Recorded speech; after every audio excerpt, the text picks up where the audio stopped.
अगर आपके hip joint में पेन हो रहा है तो क्या कारण हो सकते हैं कि कूल्हे के जोड़ में पेन हो। तो जो भी कारण होगा या तो वो कूल्हे के जोड़ के अंदर होगा या उसके आसपास की जो स्ट्रक्चर्स होती हैं वहाँ से पेन आता है। तो हम पेशेंट से पूछते हैं कि आप हाथ रख के बताइए कि आपका जो दर्द है वो किस लोकेशन पे है। कई बार लोग कमर पे हाथ रख देते हैं, कई बार पेट पे रख देते हैं, कई बार थाई पे रख देते हैं और कई बार हिप जॉइंट पे भी रखते हैं। तो खाली पेशेंट के बोलने पे नहीं जाया जाता कि उनके कूल्हे के जोड़ में दर्द हो रहा है, क्योंकि लोगों की समझ अलग होती है। जब वो कूल्हे के जोड़ के बारे में सोचते हैं तो वो जोड़ कूल्हे के जोड़ के आसपास कहीं भी दर्द हो सकता है। तो हिप जॉइंट अगर अंदर से खराब हो जाता है, उसके अंदर खून का दौरा ख़त्म हो जाता है जिसको एवेस्कुलर नेक्रोसिस बोलते हैं, हिप जॉइंट की आर्थराइटिस हो जाए यानी कि कार्टिलेज घिस जाए, उसके आसपास कुछ सैक होते हैं जिन्हें हम बरसा बोलते हैं, उनके अंदर सूजन आ सकती है, उससे पेन हो सकता है। हिप जॉइंट एक बॉल और सॉकेट जॉइंट होता है। तो फीमर बोन के अंदर एक हेड होता है जो पेल्विक बोन के सॉकेट यानी एसिटेबुलम में फिक्स होता है। अब जब पेन होता है तो हिप जॉइंट के चारों तरफ पेन हो सकता है। कोई बोलेगा कि जो हिप जॉइंट का आगे का हिस्सा है जिसे हम ग्रॉइन एरिया बोलते हैं वहाँ दर्द हो रहा है। कोई ट्रोकेंटर वाला एरिया जो कि बाहर की तरफ होता है यानी कि थाई के बाहर की तरफ का हिस्सा होता है जिसको हम लैटरल हिप जॉइंट बोलते हैं या लैटरल थाई पेन बोलते हैं, वहाँ हो सकता है। पीछे की तरफ हो सकता है, ग्लूटियल रीजन के अंदर भी पेन हो सकता है और अंदर की तरफ भी हो सकता है ग्रॉइन के। तो चारों डायरेक्शन में पेन बताया जा सकता है और ये ध्यान रखना है कि वो हिप जॉइंट के आसपास के एरिया का हो। कई बार हिप जॉइंट के ऊपर एक जॉइंट होता है जिसको हम सैक्रोइलियक जॉइंट बोलते हैं। देखने में वो बिल्कुल पास लगता है हिप जॉइंट के, पर वो एक अलग जोड़ है। या स्पाइन के पेन को भी हम हिप जॉइंट का पेन समझते हैं। जो ग्रॉइन में होने वाला पेन है यानी कि हिप जॉइंट के आगे की तरफ होने वाला जो पेन है वो नॉर्मली जॉइंट के घिसने पे या आर्थराइटिस होने पे होता है।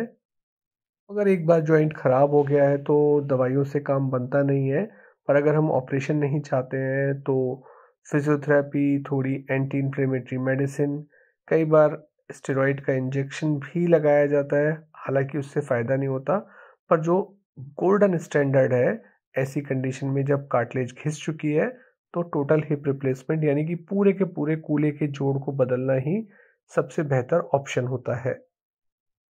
हिप जॉइंट के अंदर एक सॉफ्ट टिश्यू की लेयर होती है जिसको हम लैब्रम बोलते हैं।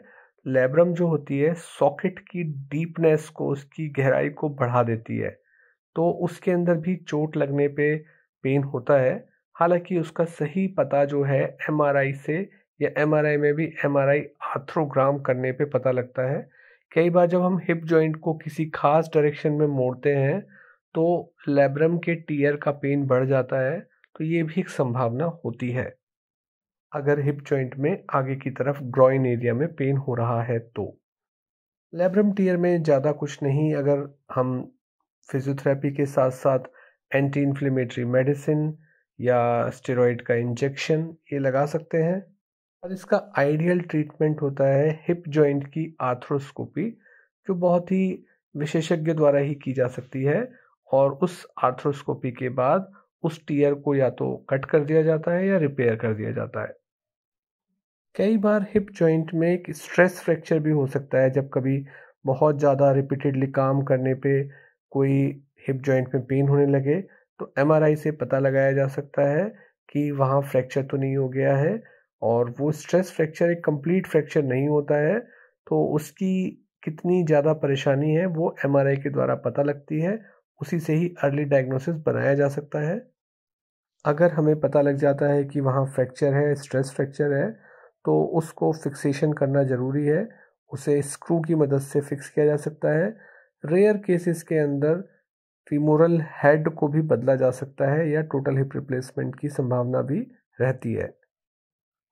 एवेस्कुलर नेक्रोसिस हिप यानी कि अगर कूल्हे के जोड़ की ब्लड सप्लाई ख़त्म हो जाए, किसी बीमारी की वजह से ख़राब हो जाए, ये एक बहुत ही कॉमन कारण है जिससे हिप जॉइंट में पेन होता है। कई साल तक पता नहीं चल पाता है क्योंकि शुरुआती पीरियड में एक्सरेज के अंदर ये परेशानी नहीं आती है।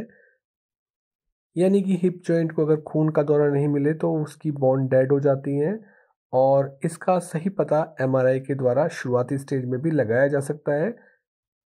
शुरुआती स्टेज में ड्रिलिंग करके डिकम्प्रेशन करके उस डेड बोन के सेगमेंट को हटाया जाता है। कोशिश की जाती है कि उस ड्रिल के हिस्से में नई बोन बन के नई ब्लड सप्लाई डेवलप हो जाए। कई बार फिबुला के वेस्कुलराइज्ड ग्राफ्ट को भी लगाया जाता है ताकि वो ठीक हो जाए और बहुत सीवियर केसेस के अंदर वहाँ पर टोटल हिप रिप्लेसमेंट ही सबसे अच्छा ट्रीटमेंट होता है। थाई के साइड में होने वाला जो पेन होता है वो बर्सा की वजह से होता है। ट्रोकेंटर के पास में ट्रोकेंट्रिक बर्सा होता है। उसके लिए physical therapy, anti inflammatory medicine और एनासिड्स दी जाती हैं। सर्जिकल ट्रीटमेंट बहुत कम ज़रूरत पड़ती है उसे करने की। वहाँ पे उस बर्सा को एक्सरसाइज किया जाता है। बहुत सारे क्रॉनिक केसेस के अंदर जब ये ठीक नहीं हो रहा होता है तो एमआरआई से पहले पता लगाते हैं और कई बार ये भी देखते हैं कहीं वहाँ एब्डक्टर मसल किसी इंजरी की वजह से टूट तो नहीं गई है या उस पर किसी प्रकार की इंजरी तो नहीं हो गई है। हिप की एब्डक्टर मसल होती हैं ग्लूटियस मीडियस और मिनिमस।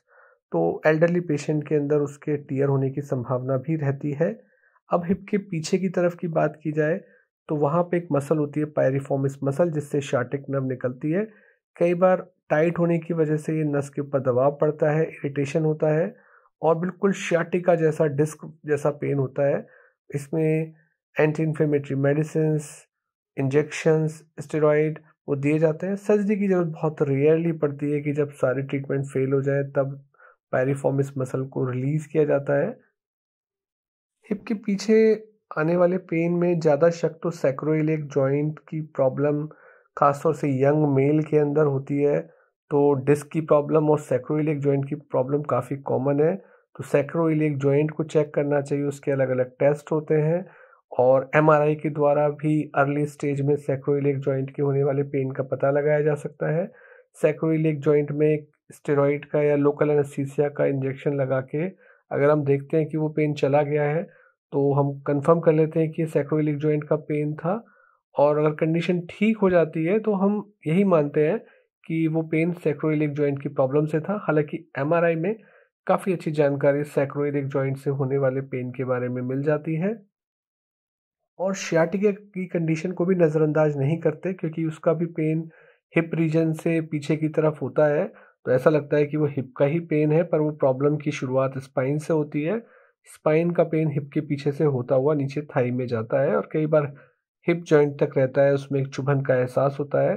तो पीछे के जो हिप जॉइंट के पेन होते हैं वो सैक्रोइलिक जॉइंट के या फिर लोअर स्पाइन के पेन होते हैं। तो इस प्रकार से हमने हिप जॉइंट के आसपास हर प्रकार के पेन, उनके ट्रीटमेंट के बारे में समझा है।